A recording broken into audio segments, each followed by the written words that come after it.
took over 20 years for the UK to see its first UFC champion. Now, the roster is filled with British fighters and contenders looking to make their claim on history.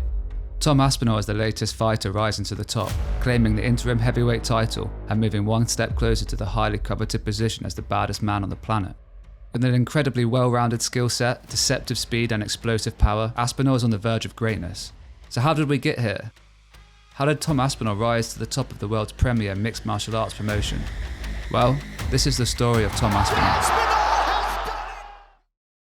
Let's start at the beginning. At the age of 7, Aspinall attended his first martial arts class and was looking to follow in his father's footsteps, who himself was one of the first jiu-jitsu black belts in the UK. Like a lot of young kids that age, Tom tended to be quiet and shy in large gatherings and found that martial arts provided him with the self-confidence he was missing. I used to be really, really shy. I used to not like being around people and being in groups and stuff like that, and I feel like that my success in that gave me confidence in everyday life as well. His father was a jiu-jitsu coach at the time and would regularly bring Tom to his classes, eventually converting their garage into a makeshift gym where he, Tom, and Tom's brother would train daily. Soon enough, Tom was expanding his repertoire of disciplines, training with his dad in jiu-jitsu, a family friend in boxing, and just about any other combat sport he could access. Eventually, training led to competing, and he soon found himself addicted to the thrill of competition, taking part in boxing, wrestling, BJJ competitions. Anything he could compete in, he was there. It's like I always wanted to compete. Like I like competing, and I would go to like boxing, for example. I'd do all different kinds of martial arts, but I'd go to boxing when I could get boxing fights, or I'd go to wrestling when I could get like wrestling competitions. And if the competition wasn't there and I couldn't get that, I would go to a different combat sport. That's how it worked. At the age of 14, Tom started training at Team Carbon. This is where his MMA journey began in earnest, training with established UFC fighters such as Terry Etim regularly at a young age. Remember the first time I had to sit down with someone, probably when he was 15, and said, "What is it you want to do?" And he just said straight away, "I want to be in the UFC." After several years of training, Tom began his amateur career in MMA. Tom tore through the amateur division, amassing an impressive record of 9-0. Eventually, Tom ran out of fighters willing to face him, and it was time to turn pro.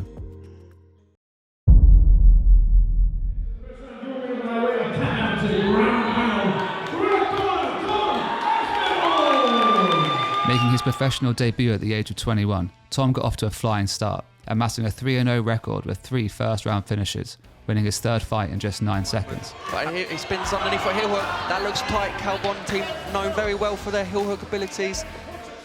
Ricky King in all sorts of danger. He's trying to punch his way out of there. There's the tap. You were right there. However, it was in his 4th professional fight at Bama 21 when Aspinall first tasted defeat. After 9 minutes of heavy grappling exchanges over 2 rounds, Aspinall was forced to submit to a heel hook, marking his first loss on his professional record. The up kick came, and now Austin looking for the leg. Oh, big heel hook attack from him. He's done it, Austin! A year later, he was back to business as usual, earning himself a quick first-round finish at FCC 15, and he wasn't slowing down. Just 2 months later, Aspinall was back in action at Bama 25, where he was disqualified in the 2nd round for an illegal elbow. Yeah, I got DQ'd me. It wasn't an illegal technique. I got done for a 12-6 elbow and it just wasn't. He got a big cut on his head. The ref kind of panicked, it seemed, and then the show magically lost the footage of that fight. Not deterred by the unfortunate disqualification, Aspinall returned to the cage just over a month later, and in true Aspinall style, took home a first-round KO win. By the age of 25, Tom was a father to 3 young kids, and despite having success in his professional career, making ends meet was no easy task. I felt like a lot of the times people were looking at me thinking, even if they might not have said it, or they might not even think it, but I think it was my own insecurities. I think people were just, I thought that people were thinking, this guy needs to like sort himself out and get a job and needs to look after his family. Like, because I felt like that, I felt like I should do that myself a lot. Tom credits this hardship as one of the key driving forces behind his rock-hard determination and unrelenting pursuit of greatness. So it's 2016, and after going 5-2 as a professional, Aspinall took a 2.5-year break from MMA competition. This is when he began training with the legendary Fury family, and unable to get a fight in MMA, he tried his hand at boxing, winning his professional debut in the first round. However, he soon realised that the boxing culture didn't gel well with his personality and ethics, and decided to return to MMA, which is when his career really started to take off. In 2019, Aspinall signed with Cage Warriors, a well-known and respected organisation that has been home to legendary fighters that have gone on to greatness. Tom tore through the competition at Cage Warriors, earning himself back-to-back first-round finishes.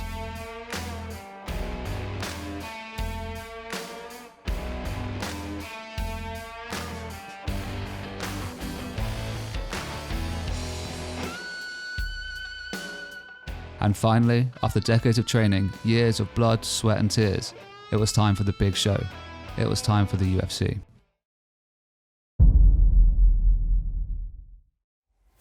Tom Aspinall made his UFC debut on July 26, 2020, when he faced off against Jake Collier on Fight Island. There is Tom Aspinall making his UFC debut, round number 1.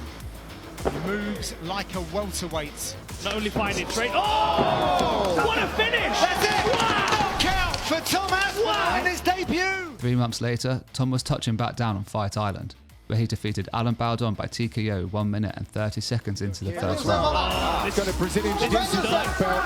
There he is. From Tom Double Aspinall. quick again. He goes 2-0 with the UFC. And he wasn't slowing down.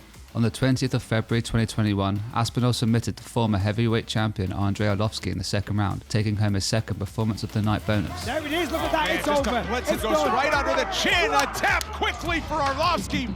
Tom Aspinall. With his wins racking up, the competition was getting tougher fight by fight, and on the 4th of September 2021, Aspinall faced off against the then number 14 ranked Sergey And Tom Spivak. Aspinall, the biggest betting favorite on our main card tonight.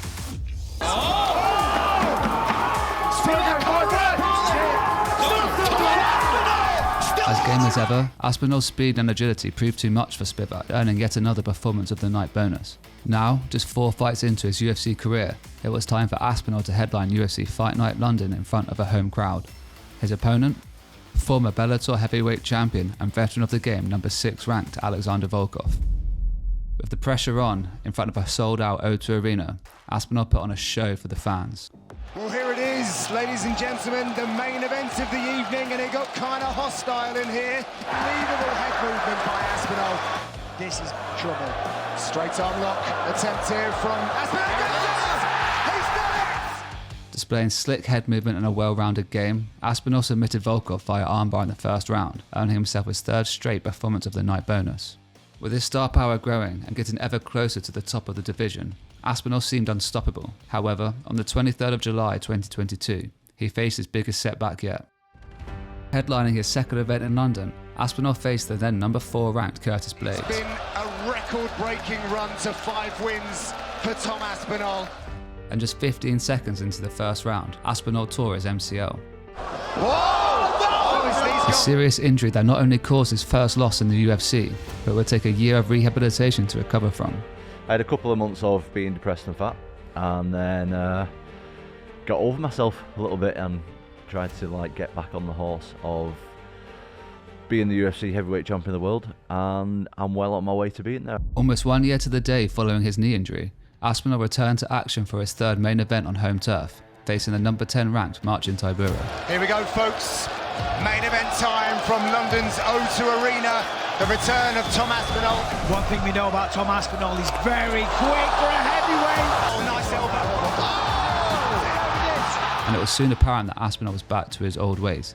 He looked loose, comfortable and agile, and in true Tom Aspinall style, he got the job done in just over a minute of the first round, earning himself his 5th performance of the night bonus. Elsewhere in the heavyweight division, 2 titans of the sport were scheduled to clash for the heavyweight belt. John Jones, arguably the greatest of all time, was looking to defend his title against Stipe Miocic, one of the most decorated heavyweights in history. But even the greats aren't immune to injury. You know, John Jones was training last night, got injured, gonna need surgery, he's out. And who should the UFC call to step in last minute? None other than Tom Aspinall. Versus Aspinall for the Interim Heavyweight Championship. So, on the 11th of November 2023, at UFC 295, Tom Aspinall was scheduled to face Sergey Pavlovich for the interim heavyweight title in the famed Madison Square Garden. With both fighters stepping in at late notice and Pavlovich riding a 6-fight win streak, the belt was anyone's for the taking. UFC Interim Heavyweight Championship on the line. A lot of anxiety, I would imagine, for sports fans not competing tonight. Punishing leg kicks, stunning head movement and precision striking, Aspinall finished Pavlovich in the first round, becoming the UFC Interim Heavyweight Champion. While Tom is still early on in his career, his rise to the top has been nothing short of incredible. He's a new breed of heavyweight, and with plenty of time left in his career, I'm sure I'm not the only one excited to see how far the man can go. Well, thanks for watching. If you liked the video, please give it a like and subscribe to the channel. Catch you in the next one.